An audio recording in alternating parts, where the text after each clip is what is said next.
Welcome guys, आप सबका स्वागत है मेरे मूवी एक्सप्लेनेशन में। आज हम जो मूवी एक्सप्लेन करने वाले हैं उस मूवी का नाम है ट्रॉय। तो थोड़ा भी वक्त न गवाते हुए एक्सप्लेनेशन स्टार्ट करते हैं। फिल्म की शुरुआत में हमें युद्ध का सीन दिखाया जाता है। एगमेम्नॉन नामक एक राजा था। उसने ग्रीस के कई सारे राज्यों को अपने कब्जे में कर लिया था और वो अब एक नए राज्य पर हमला करने के लिए आया था। उस राज्य का राजा, जिसका नाम ट्रायोपस था, वो वहाँ आ जाता है और एगमेम्नॉन से बात करता है। तब एगमेम्नॉन कहता है कि अगर तुम अपनी सेना को बचाना चाहते हो तो मेरे पास एक प्रस्ताव है। तुम अपने सबसे काबिल और बहादुर योद्धा यहाँ पे बुला के लाओ और मैं अपने योद्धा को बुलाता हूँ और इन दोनों के बीच युद्ध होगा और इन दोनों में जो जीत जाएगा उसकी जीत मानी जाएगी। ट्रायोपस इस प्रस्ताव को मान लेता है। ट्रायोपस अपने बहादुर योद्धा को बुलाता है। वो 8 फीट का दानव था, पर एगमेम्नॉन को इस बात से कोई फर्क नहीं पड़ता क्योंकि उसके पास अकीलिस था। अकीलिस को बुलाने के लिए वो एक सेनापति को भेजता है। अकीलिस अपने तंबू में लड़कियों के साथ सोया था। वो लड़ने के लिए आ जाता है और ट्रायोपस की योद्धा को एक ही वार में मार देता है और एगमेम्नॉन जीत जाता है। और वह ट्रायोपस से कहता है कि ये तुम्हारा राज्य तुम ही रखो, पर मुझे युद्ध के लिए जब भी तुम्हारी जरूरत पड़े तुम्हें मेरा साथ देना पड़ेगा। ट्रायोपस सारी शर्तें मान लेता है। अब अगले सीन में हमें ट्रॉय नामक राज्य दिखाया जाता है और वहाँ के राजा के 2 बेटे होते हैं, राजकुमार हेक्टर और राजकुमार पेरिस। हेक्टर भी अकीलिस की तरह बहुत बड़ा योद्धा था। उसका दुनिया भर में बहुत नाम था। वो दोनों समझौता करने के लिए स्पार्टा आए थे क्योंकि स्पार्टा और ट्रॉय में कई युद्ध हो चुके थे, लेकिन अब ये दोनों आपस में दोस्ती करना चाहते थे। स्पार्टा का राजा उनका बहुत अच्छी से खातिरदारी करता है। स्पार्टा का राजा एगमेम्नॉन का छोटा भाई होता है और उसकी बीवी का नाम हेलन है, जो बहुत खूबसूरत होती है और उसके खूबसूरती के चर्चे चारों ओर होते हैं। और हेक्टर का भाई पेरिस और हेलन, वे दोनों एक दूसरे से बहुत प्यार करते थे। अगले दिन हेक्टर और पेरिस अपने राज्य वापस जा रहे थे। तभी पेरिस हेक्टर से कहता है कि मैं हेलन को अपने साथ लाया हूँ और हम दोनों एक दूसरे से बहुत प्यार करते हैं। ये सुनकर हेक्टर उस पर बहुत गुस्सा हो जाता है। इधर दूसरी तरफ स्पार्टा के राजा को भी पता चल जाता है कि हेलन पेरिस के साथ भाग गई है। राजा को बहुत गुस्सा आता है और वो अपने लोगों को जहाज तैयार करने के लिए कहता है। दूसरी तरफ हेक्टर पेरिस पर बहुत गुस्सा होता है क्योंकि वो जानता था कि इसका अंजाम बहुत बुरा होगा और वो पेरिस को कहता है कि एक औरत के लिए हम ये युद्ध नहीं होने देंगे और अपने लोगों को जहाज स्पार्टा वापस घुमाने के लिए कहता है। पर पेरिस कहता है कि अगर आपने हेलन को वापस भेजा तो हम भी उसके साथ वापस जाएंगे। पर हेक्टर कहता है कि वो तुम्हें मार देंगे। पेरिस कहता है कि हम अपने प्यार के खातिर लड़ते हुए मर जाएंगे। हेक्टर अपने भाई से बहुत प्यार करता था और वो उसके जिद के आगे अपने घुटने टेक देता है। वो हेलन को लेकर अपने राज्य में चला जाता है। वहीं दूसरी तरफ स्पार्टा का राजा मेनेलोस अपने भाई एगमेम्नॉन से मिलने के लिए जाता है और उसे कहे कि वो मेरी बीबी हेलन को ले गई। वो सिर्फ मेरी है और मुझे वो इसलिए चाहिए कि मैं अपने हाथों से उसे मार सकूं और मैं ट्राय को पूरी तरह से तहस नहस कर दूंगा। क्या आप मेरा साथ देंगे? तब एगमेम्नॉन कहता है कि आप हमारे छोटे भाई हो, हम आपका साथ जरूर देंगे। दरअसल एगमेम्नॉन ट्रॉय पर कब्जा करना चाहता था क्योंकि आज तक कोई भी ट्रॉय पर कब्जा नहीं कर पाया था और अब उसे अपना सपना पूरा करने का एक मौका मिल चुका था। पर अकीलिस एगमेम्नॉन के साथ युद्ध नहीं लड़ना चाहता था। रात में एगमेम्नॉन अपने साथी के साथ युद्ध की रणनीति कर रहा था। तब वो दूसरे राजाओं को भी संदेश भेजने के लिए कहता है ताकि वो अपनी सेनाओं को युद्ध के लिए तैयार रखे। तब उसका साथी कहता है कि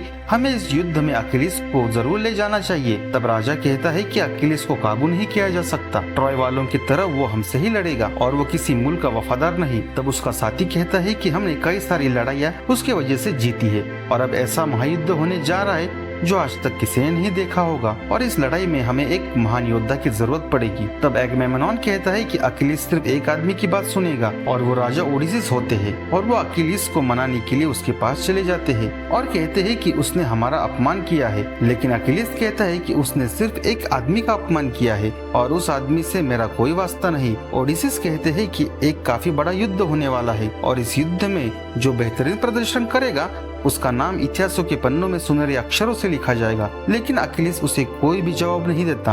आगे उसी रात अकीलिस अपनी माँ से मिलने के लिए चला जाता है। अकीलिस की माँ गॉडेसेस थी। वो अकीलिस से कहती है कि अगर तुम ट्रॉय के युद्ध में नहीं गए तो तुम्हारी बीबी होगी, बच्चे होंगे, तुम्हारा हंसता खेलता परिवार होगा, तुम अपने जीवन का आनंद ले सकोगे, पर तुम्हें इतिहास में कोई नहीं पहचानेगा। पर अगर तुम ट्रॉय के युद्ध में चले गए तो तुम एक काबिल योद्धा बनोगे।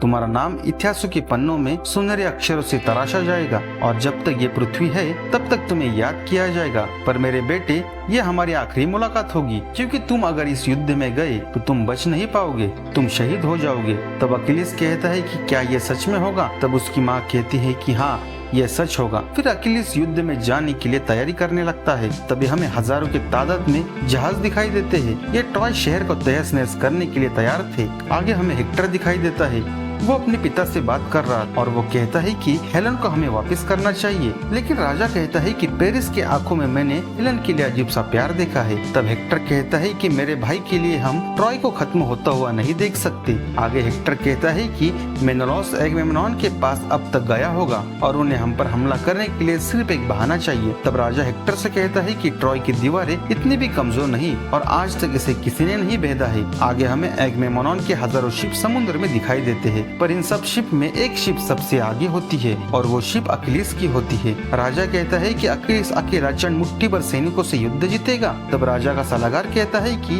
उसे युद्ध लड़ने दो, आखिर असली और बड़ा युद्ध तो आप ही लड़ोगे और हर जगह आपका ही नाम होगा। अकिलिस किनारे पर अपनी छोटी टुकड़ी के साथ पहुंच जाता है और लड़ते हुए अपोलो के मंदिर तोड़ देता है और वहाँ के पुजारी को भी मार देता है और सारे मंदिर को लूट लेता है। तभी अकिलिस और हेक्टर का आमना सामना होता है, पर दिन ढलने की वजह से अकिलिस हेक्टर को छोड़ देता है और उसे युद्ध लड़ने के लिए कल आने के लिए कहता है। आगे अकिलिस अपने शामियाने में जाता है। तब वहाँ पे एक सुंदर लड़की होती है। उस लड़की को अपोलो के मंदिर से कैद करके लाया था और वो लड़की हेक्टर की बहन होती है। वो कहती है कि तुमने अपोलो के पुजारियों को मारा, पर अकिलिस कहता है कि मैंने कई सारे लोगों को मौत के घाट उतारा, पर उनमें से कोई भी पुजारी नहीं था। तब वो लड़की कहती है कि तुमने नहीं मारा, पर तुम्हारे साथियों ने तुम्हें मारा है और इस चीज के लिए अपोलो के गॉड तुम्हें माफ नहीं करेंगे और तुम्हें सजा देंगे। तब अकिलिस कहता है कि तुम्हारा गॉड तुम्हारी रक्षा करने के लिए कब आएगा, तुम तो अब बंदी हो। तब वो लड़की कहती है कि मुझे तुमसे डरना चाहिए। तब अकिलिस कहता है कि तुम्हें डरने की कोई जरूरत नहीं है, तुम यहाँ पे सुरक्षित हो। तभी वहाँ पे एक सैनिक आता है और वो अकिलिस को बताता है कि राजा तुम्हें बुला रहे हैं। अकिलिस राजा से मिलने के लिए चला जाता है। तब वहाँ पे कई सारे लोग होते हैं। एगमेम्नॉन सबको बाहर जाने के लिए कहता है। अकिलिस और राजा के बीच बातचीत होती है। तब राजा कहता है कि क्या आज के जीत के लिए लोग तुम्हें याद रखेंगे, क्योंकि लोग राजा को याद रखते हैं। आगे वो कहते हैं कि तुम्हारे लोगों ने अपोलो के मंदिरों को लूटा। तब अकिलिस कहता है कि तुम लूटी हुई चीजें रख सकते हो, ये मेरी तरफ से तुम्हारे लिए तोहफा है। आगे एगमेम्नॉन कहता है कि मुझे जो चाहिए वो मैंने पहले ही ले लिया है और वहाँ पे उस लड़की को लाया जाता है जिस लड़की से अकिलिस की बात हुई थी और अकिलिस ने उसे वादा किया था कि तुम सुरक्षित हो। तभी अकिलिस राजा के सैनिकों से कहता है कि तुमने इसे नहीं छोड़ा तो मैं तुम्हें मार दूंगा, पर वो लड़की अकिलिस को चुप कर देती है और कहती है कि पहले ही काफी सारे लोगों का खून जाया गया है और मैं ये नहीं चाहती कि मेरी वजह से और किसी की मौत हो जाए। और राजा उस रात उस लड़की के साथ वक्त बिताना चाहता था और गुस्से से अकिलिस वहाँ से चला जाता है। अगले दिन सारे युद्ध में जाने के लिए निकल पड़ते हैं, पर अकिलिस युद्ध में नहीं जाता और जो अकिलिस के योद्धा थे वो युद्ध में नहीं जाते, क्योंकि ये बहादुर योद्धा राजा के लिए नहीं बल्कि अकिलिस के लिए युद्ध लड़ते थे। आगे राजा एगमेम्नॉन ट्रॉय पर हमला करने के लिए निकल पड़ता है। तब हेक्टर और पेरिस राजा एगमेम्नॉन और मेनेलॉस से मिलता है और कहता है कि ये युद्ध हेलन के लिए हो रहा है, क्योंकि हम दोनों को भी हेलन चाहिए, पर हेलन के लिए हम दोनों लड़ेंगे और हम दोनों में से जो जीत जाएगा हेलन उसके साथ रहेगी।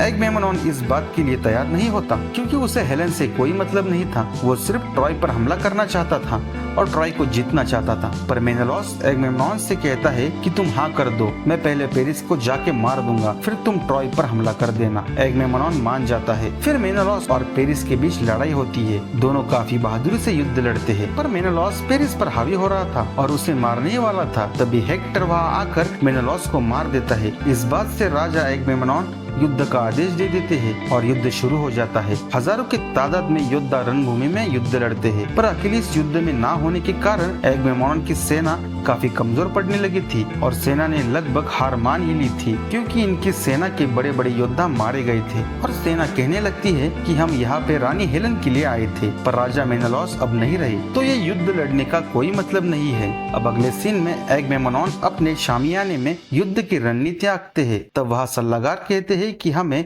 अकिलिस को युद्ध में वापस लाना होगा, वरना ये युद्ध जितना नामुमकिन है। तब एगमेम्नॉन कहता है कि मैं अकिलिस को कितना भी समझाऊं पर वो युद्ध नहीं लड़ेगा। तब सलागार पूछते हैं कि कल अकिलिस के पास जो लड़की आई थी वो कहाँ पे है। तब एगमेम्नॉन कहता है कि मैंने उसके साथ कुछ नहीं किया, मैंने उस लड़की को सेना के पास छोड़ दिया। अगले सीन में हमें वो लड़की दिखाई जाती है। वो सैनिक उस लड़की को काफी बुरे तरीके से टॉर्चर कर रहे थे। तब अकिलिस वहाँ आ जाता है और उन सैनिकों को मारकर उस लड़की को बचाकर अपने शामियाने में लेके चला जाता है। उस लड़की को देखकर अकिलिस को काफी बुरा लगता है। वो लड़की अकिलिस से कहती है कि तुमने योद्धा बनने का फैसला क्यों किया। तब अकिलिस कहता है कि योद्धा बनने का फैसला मेरा नहीं था, मैं पैदा हुआ और योद्धा बन गया, लेकिन तुमने तो खुद को देवता के हवाले किया है, फिर तुम्हें इतनी तकलीफ क्यों। और युद्ध के देवता एरिस के बारे में तुम क्या सोचती हो, जो अपने हाथों मारे गए लोगों की खाल की चादर बिछाते हैं। तब वो लड़की कहती है कि हमें देवताओं का सम्मान करना चाहिए। तब अकिलिस कहता है कि मैं तुम्हें एक राज की बात बताता हूँ जो पुजारी कभी नहीं बताएगा। वो कहता है कि गॉड हमसे जलते हैं क्योंकि हम अमर नहीं है और हमें मरने पर मुक्ति मिलेगी और हम आजाद हो जाएंगे। और इतना बोलकर अकिलिस सो जाता है। तब वो लड़की चाकू अकिलिस के गर्दन पर रखती है। अकिलिस आंखें बंद करके कहता है कि मुझे मार दो। वो लड़की कहती है कि अगर तुम जिंदा रहे तो न जाने कितने लोगों को मारोगे। तब अकिलिस कहता है कि ये बात सच है कि काफी सारे लोग मरेंगे, पर वो लड़की अकिलिस को नहीं मारती और वो अब अकिलिस को पसंद करने लगी थी। अकिलिस को भी वो पसंद आ रही थी और ये दोनों इमोशन में इंटीमेट हो जाते हैं। अगले दिन अकिलिस योद्धाओं को घर वापस जाने के लिए तैयारी करने के लिए कहता है क्योंकि अकिलिस अब युद्ध नहीं करना चाहता था। उस रात ट्रॉय वाले रात के अंधेरे में इनके ऊपर हमला कर देते हैं और काफी बुरी तरीके से इन्हें मारते हैं। पर रात में हमला करना ये युद्ध के नियमों के खिलाफ है और इस रणनीति के लिए हेक्टर तैयार नहीं था, पर हेक्टर की बात कोई नहीं मानता। तभी हमें अकिलिस का कजन भाई दिखाया जाता है। वो अकिलिस की तरह दिखाई देता था और वो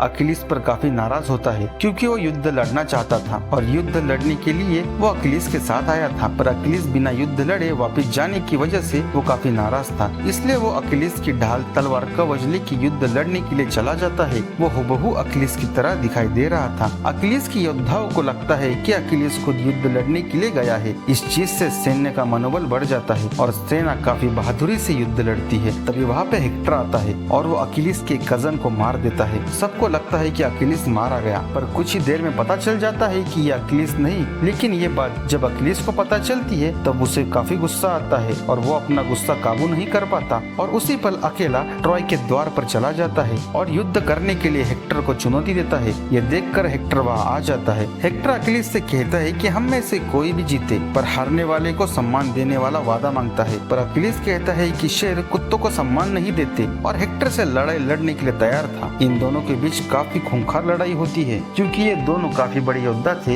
इन दोनों के युद्ध के कारनामे दूर दूर तक सुनाई देते थे, पर अंत में अकिलिस हेक्टर को मार देता है और वो उसे वही छोड़ता नहीं बल्कि उसे अपने साथ रथ से बांधकर अपने सैन्य अड्डे पर लेकर चला जाता है। रात के वक्त एक आदमी अकिलिस के पास आता है। दरअसल ये आदमी ट्रॉय का राजा होता है और बेटे की लाश मांगने के लिए अकिलिस के पास आया था, पर अकिलिस राजा से कहता है कि मैं तुम्हें अभी मार दूंगा। तब राजा कहता है जिसका जवान बेटा मरा हो वो बूढ़ा आदमी मौत से क्या डरेगा, मैं तो सिर्फ अपने बेटे को सम्मान देना चाहता हूँ, उसकी आखिरी रस्में पूरी करना चाहता हूँ। यह सुनकर अकिलिस हेक्टर की लाश राजा को दे देता है और अकिलिस कहता है हम में किसी के मरने के बाद 12 दिनों तक शोक मनाया जाता है। वो राजा से कहता है कि मैं वचन देता हूँ कि 12 दिनों तक ट्रॉय पर कोई हमला नहीं होगा, आप अपना शोक अदा करें। तभी राजा को वो लड़की दिखाई देती है। राजा उसे देखकर खुश होता है। वो कहता है कि मुझे लगा तुम शायद मर गई हो। अकिलिस उसे भी जाने के लिए कहता है। इधर एगमेम्नॉन काफी गुस्से में होता है क्योंकि एगमेम्नॉन का मानना था ट्रॉय अब काफी कमजोर है और हमें ट्रॉय पर फतेह हासिल करना आसान होगा, पर अकिलिस ने 12 दिन युद्ध न करने का वादा किया था। पर तभी सलाहकार कहते हैं कि ट्रॉय की दीवारें अभी भी काफी मजबूत है, उसे भेदना काफी मुश्किल है। तब एक सलाहकार मशवरा देता है। वो लकड़ी का एक बड़ा घोड़ा ट्रॉय के मुख्य द्वार पर रखने के लिए कहता है और अपने सारे जहाज समुद्र तट से छुपाने के लिए कहता है। इन सब चीजों में 12 दिन खत्म हो जाते हैं। ट्रॉय की सेना देखती है कि समुद्र तट पर कोई सैन्य नहीं है और न ही कोई जहाज। उन्हें लगता है कि एगमेम्नॉन अपनी सेना लेके वापस चला गया और समुद्र तट पर एक विशाल लकड़ी का घोड़ा होता है। तब ट्रॉय के सलाहकार समुद्र तट पर आते हैं। तब उन्हें वहाँ पे कुछ लोग मरे हुए दिखाई देते हैं। वो कहते हैं इन्हें गॉड अपोलो ने मारा होगा क्योंकि इन्होंने उनके मंदिर तोड़े हैं। वो सलाहकार इस बात पर सलाह मशवरा कर रहे होते हैं कि इस लकड़ी का घोड़े का क्या किया जाए। तब एक आदमी बोलता है कि घोड़े गॉड के प्रतीक होते हैं, हम इस घोड़े को शहर में लेकर जाना चाहिए और वो सहमति से उस लकड़ी के घोड़े को शहर शहर के अंदर लेकर चले जाते हैं। ट्रॉय वासी काफी खुश होते हैं, उन्हें लगता है कि ये जंग वो जीत चुके हैं, इसलिए वो उस रात जश्न मनाते हैं। लेकिन एगमेम्नॉन अब तक गया नहीं था, उसने अपने सारे जहाज समुद्र में छुपा दिए थे और सही वक्त की राह देख रहा था। तभी हम रात का समय देखते हैं, उस लकड़ी के घोड़े के अंदर अकिलिस और उसके योद्धा होते हैं और वो बाहर आ जाते हैं और सारी सेना को अंदर आने के लिए दरवाजे खोल देते हैं। एगमेम्नॉन की सेना ट्रॉय शहर के मर्द, बच्चे, औरत सबको मार देते हैं। राजा एगमेम्नॉन